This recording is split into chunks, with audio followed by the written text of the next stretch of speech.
Welcome to the Real Talk with Megan podcast, where we have candid conversations about the things that matter most. I'm your host, Megan, and we're going to deep dive into the topic of mental health. Together, we'll work to destigmatize mental health and start conversations.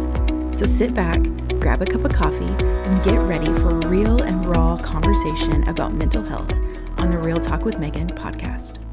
I am so excited to have Danny Covey today here on the podcast as the guest. And so, Danny, would you just tell our listeners a little bit about you and who you are? Yes, very briefly, I am the husband to one fantabulous wife. I am the father to three amazing kids, and I'm also the survivor of 8 heart surgeries. Wow. I'm sure that's a huge journey and like a long story. We'll kind of take a little bit of brief pieces into that. And I know when we were kind of going back and forth through email hmm before jumping on this, we talked a lot about resilience. Yes. And it seems like you've learned a lot about resilience. hmm But maybe for somebody who's out there that's listening and doesn't really know what resilience is, could you maybe explain that? And even you can tie that a little bit into your own personal discovery of it and your story with that. Yeah, absolutely. I actually looked up the definition of resilience, Okay, perfect. and it's a pretty good summary. It's the idea of the capacity of a person to maintain their core purpose in the face of dramatically changed circumstances. And that definition has been my life. Mm. And for me personally, going through so many surgeries at a number of different ages, the real message, the real takeaway behind that term resilience is just these 3 simple words: do not quit. Yeah, that's good. And a lot of resilience really wraps up in the idea of its attitude, but how do you see yourself? Are you a victim? Are you a victor? Because you can't be both. And even resilience has the idea of purpose. And I think as I've gone through multiple heart surgeries, nearly dying 3 times, I know there's a purpose in why my life has been spared and what I've been called to do. Wow. Man, I would love to hear all that story sometime for sure. That is so much you just said in that little bit. You just talked about you've had all these different Mhm. surgeries and this has been a process. Yes, it has. Do you think that resilience is something you have developed over time? Like, did you find that you kind of had it to begin with, or was it something you kind of had to learn? It's definitely been something that's been developed over time. And just for like the very brief version, I've had 8 surgeries. 4 of those have been open heart. I've had heart surgeries at 11 months old, 18 months old, 8 years old, 12, 13, 14, and then again at 40. So definitely Mm. resilience is something that's learned. At 2 years old, I didn't know I needed to be resilient. It was just Yeah. something that I've developed over time. But I really see developing resilience, believing there's purpose in the suffering that we go through or the challenges that we face. It's something that's developed over time. And really it's an attitude, it's a mindset. It's just saying, you know what, I'm going through this horrible situation, but I'm not going to be defined by it. And that's really been the core of it for me at every age. Your story really is like you've had so many different pieces hmm that you've built that through. Do you think of like when we talk about that, is there any like specific moment that kind of comes up? Maybe like a moment that you got to a place where you're like, I just want to quit, or you chose to kept going anyways. Yeah. I think growing up specifically between 8 and 14, I had a lot of surgeries. I had between 1985 and 1990, I had 5 heart surgeries in 5 years. And I always describe those surgeries as they're kind of like dark clouds. Like sometimes you see a Mm. little cloud off in the distance and you know there's a storm coming. But that period of my life, it was a dark season. I would just say it that way. I would have Mm. surgery, it would buy me a little bit of time, but I knew that there was another surgery coming. And that was a Mm. hard season growing up because it just felt like it would never end. So it was hard as an 8-year old going through surgery, as a 12-year old again, and then 13 and then 14. So that was a very difficult season. I didn't see a lot of sunshine, so to speak, during that time. Yeah. But I look back now, and that's when a lot of that resilience was formed. That's when, at the time, it was normal because that's all I knew.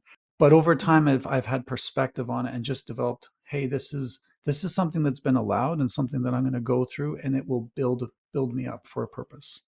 Wow, what a great perspective on that to be able to come back to gain that perspective. Because I mean, I think of my kids are around that age when you Hmm. had all those surgeries, and to think of them, like, even though their life is not hard, they Hmm. don't have a lot of struggles, but that's such a developmental age in Yeah, itself.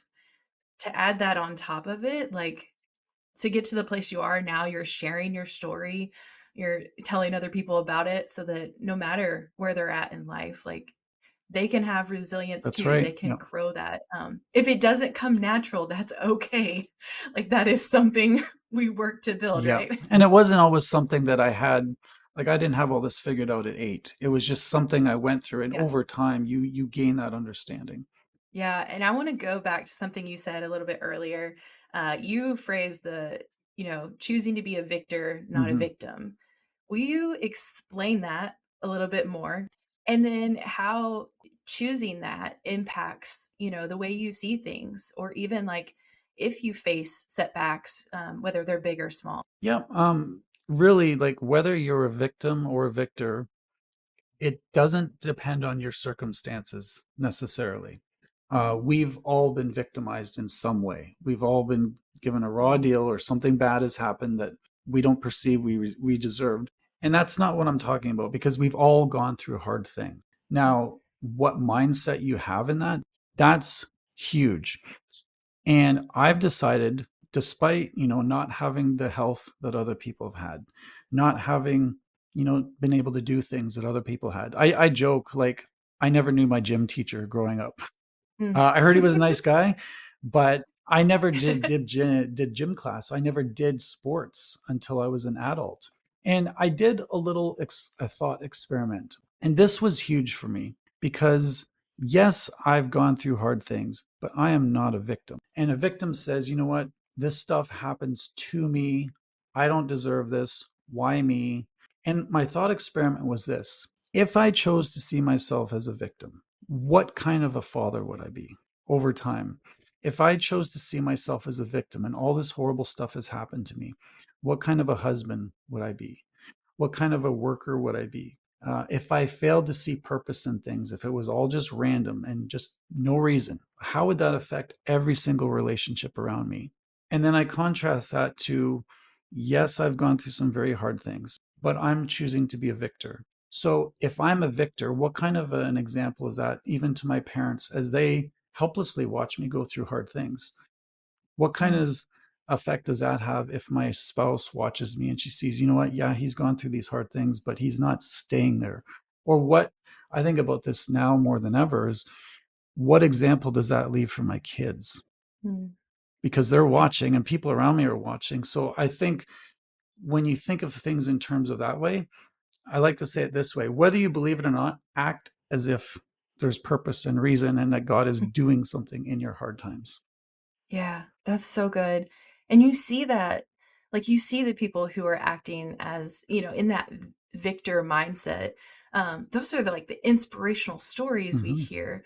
But there's also the people who are living it out every day. And you can see the ones who are living a victim, it's very present. You can tell. And you just want to sometimes be like, stop living in that mindset. But you can't do that. It doesn't work that way. When you can change your thought process in that, that Hmm. changes the game. It changes so much because it's I tell people all the time, and it's something was told to me, is like walking through the serenity prayer, which a lot of times Hmm. addicts will use, but really just that basic knowledge of, okay, what can I control? What Yeah. can I not control? These life situations we can't control, like how many heart surgeries and what was going on, like those things you can manage, but you can't Right. control them.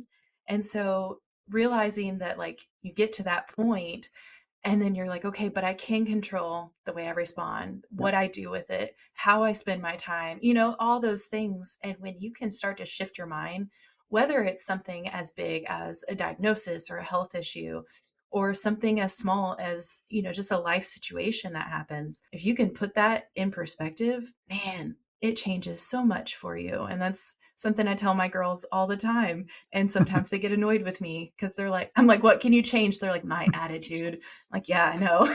We all feel that way super deeply, but Yeah, it's so 100%. true. And so, talking about that really, just those unexpected things that happen. Um, sometimes we do have things in our life that happen that Hmm. we see coming.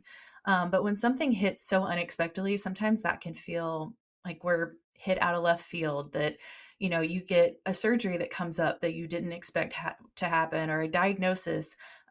We've had a lot of people recently that I'm close to that, diagnoses Hmm. have come upon them, and, how you handle that. We just talked about finding the difference between what you can control, what you can't. But even that, like, what would you say to somebody, like some practical ways that you can learn to stay even mentally and emotionally strong during those, to have that resilience? Yeah, I think for me, the single biggest thing is everybody asks, why me? Why did this have to happen Mm, to me? Why not somebody else? And I think that's the most natural question to ask. It's the first question we ask, but I don't think we'll ever get a satisfactory answer. I mm, think even if we knew why, yeah. we probably still wouldn't like it. So if one of your listeners is here and they've gotten a cancer diagnosis or a divorce paper or something horrible has happened, that gut reaction is why me? But I think in my own life, the better question has always been, what is this teaching me? What can I learn from this? So I do that all the time, whether it's, facing a heart situation, whether it's a financial situation or a crisis of some other kind. Why did this have to happen? Stop. This has happened. What can I Mm. learn from it? And I think when you ask that question, what can I learn? It implies there's a purpose. And Romans talks about this. We know, like, affliction leads to perseverance. Perseverance leads to character, and that character ultimately gives us hope. So even when there's something horrible, I know at the end of it, there's something I need to learn, and there's something that can ultimately give me hope. And that really comes back to just your attitude. Like, that's the one thing, Mm. sometimes the only thing you can control in a situation. So that's where I've just had to look at it. I don't know why I've had 8 surgeries, but I know when I ask, what have I Yeah. learned? I mean, there's pages I've filled just sharing, like, this is what I've been taught, and this is something that needs to be shared with other people. And sharing our stories are so important, because there's people going through things that we don't know about. There's people going through things very publicly, privately, any of those. And sometimes hearing somebody else's story, their perspective, what they've been through, one, helps Yeah. them to not feel alone, but also just helps them realize, okay, I'm not the only person to ever feel this way or to have these emotions and go through this. There is other people that have Yeah. been there before me, which somehow brings a little bit of a peace and comfort to you when you don't feel by yourself. And yeah, every situation is different, and they're not going to have the exact same, like, somebody's not going to go through the exact same, all the surgeries and the things you've been through. Hmm. But even if it's one, and they're going through these feelings and these emotions, that's something that they can relate to, and something that can help walk them through this whole situation. And you kind of brought it up a little bit, but for me too, is faith Yeah. has a lot to do with it. Like, how has faith shaped, this resilience you've built? For me, at a very young age, like, I don't remember my first surgery at 11 months or 18 months. I've got scars on my arms and my chest. I don't remember them getting there. But how my faith factored into this, I'm laying on a hospital bed, 8 years old, and I'm scared. And I realize in a few moments Mm, when I'm put to sleep, I could die from this surgery. And just being forced to confront that at a young age really challenged, what do I actually believe? Do I believe what I believe about God because this is what my family taught me? Is this what I actually believe? So I think a lot of those conversations that people have or put off having about death, about the afterlife, I was forced to face those at a young age. And then again, to the degree that an 8-year old can understand these things, like, I'm like, no, I do believe this Yeah. because it's important that I know at my age, if I die, where will I go? And then again at, Mm. as a teenager, and even in my last surgery at 40, I'm laying on the hospital bed again, and I'm asking myself, if I'm dead in Mm. 2 minutes, what do I actually believe? What are my beliefs? And I would never wish that on anybody, but I think there's such value in just Yeah. being forced to confront. You say you believe something, but what do you actually believe when push comes to Mm. shove? That's been a challenge. And for me, this is going to sound really bizarre, but having multiple surgeries has been kind of a hidden mercy in that Mm. if I had to have another surgery again, it's another surgery. It's familiar to me. I know what to expect. Mm. It's not something left field. So it's a crisis that I'm familiar with. And I can face that. Yeah. But I'm just seeing even 20, 30, 40 years later how God orchestrates circumstances. And I'm seeing things play out and things that were started 30 years ago that are now coming to completion. And I just step back and I say, wow, there is such a woven fabric of purpose in all of this that I could never have anticipated. Yeah. Wow, that's beautiful. When you were talking too, it brought to my mind of, you said that when Mm-hmm. you were 8, you thought this, and then, at 40, you thought this again. And that's just an encouragement to anyone who's listening that, like, just because you go through it once, no matter what the situation is, if it comes up again, which a lot of times life situations do, if you go through that process, and whether it's a moment of doubt, or whether it's a moment of hesitation, or anything like Mm-hmm. that, that it's okay. Like, that's human. It's a complete human experience, is to re-go through that. It's how and what you do with it.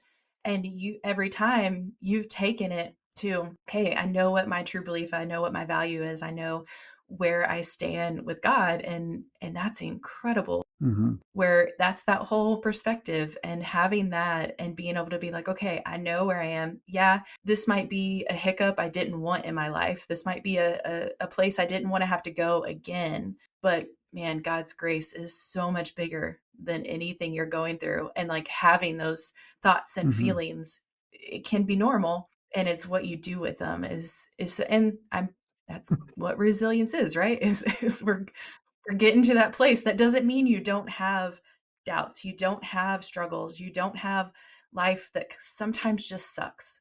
Yeah.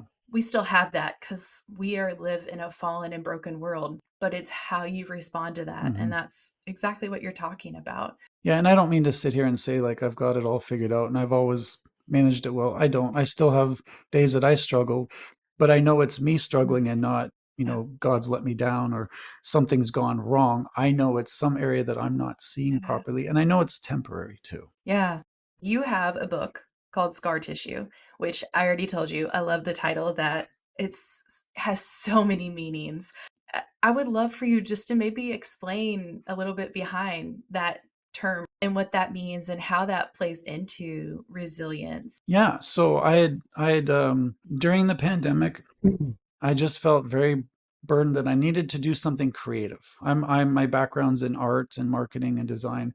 So I knew I wanted to do something. And when I realized it was a book, I got excited and then terrified because Mm. I didn't know what I was doing. So I spent about a year writing and I did not have a title. And so I'd found a publisher and I was Mm. really struggling because, you know, open heart this, heart that. It just didn't feel right. And then I read a really interesting fact about scar tissue. And when I read this fact, I knew I had my title. And the fact was um, because Mm. scar tissue is made up of fibers and not skin cells, it's actually stronger than ordinary skin. And unlike skin, it doesn't have like sweat glands, hair follicles, or blood vessels. It's just fiber. And scar tissue is actually stronger than skin. It's a healed wound. And I look at it, it's pain and trauma written on the body. And it says, I've been healed, Mm. and this is my story. In the book, I talk about scar tissue. It's an emotional concept, it's an attitude, it's a view that says, I'm a Mm. victor, not a victim. So, emotional scar tissue, if you have an open wound, that will never heal. But if the wound heals, tissue forms over it. And it may not look as pretty, but it is way stronger than what was there before. So that's kind of how I arrived at the title. And even now I look at things and I'm like, this is going to be rough or it's going to be challenging, but I know if I look for the purpose in it, I will come through this stronger. And what natural thing, if I see, I mean, you probably shouldn't do this, but if you see somebody and they've got a scar, on their face or their arm, there's a story and there's something that Mhm. they've gone through. Yeah, and some people love to share those stories. So, and some people don't. And That's very so true. a lot of times if I'm at a book launch, I'll just ask people, do you Mm, have any interesting scars? And do you mean emotional or physical? I mean, any scars. And it's amazing. Like some people will talk for an hour about the scar they got yeah. on their thumb when they were 5 years old. Yep. Um, but I think there's a concept behind that scar tissue is a healed wound, and it's you look at it and there's a story, and what better way to convey that? Yeah, that's so cool. Okay, so if somebody is listening and they're going through their own life situation, whatever that may be, they might be struggling, they're going through a storm, feeling down, just worn down, or even Mm. sometimes feeling broken. How would you encourage them to start building resilience, what we've been talking about? 9 words: Okay. don't give up, don't give up, don't give up.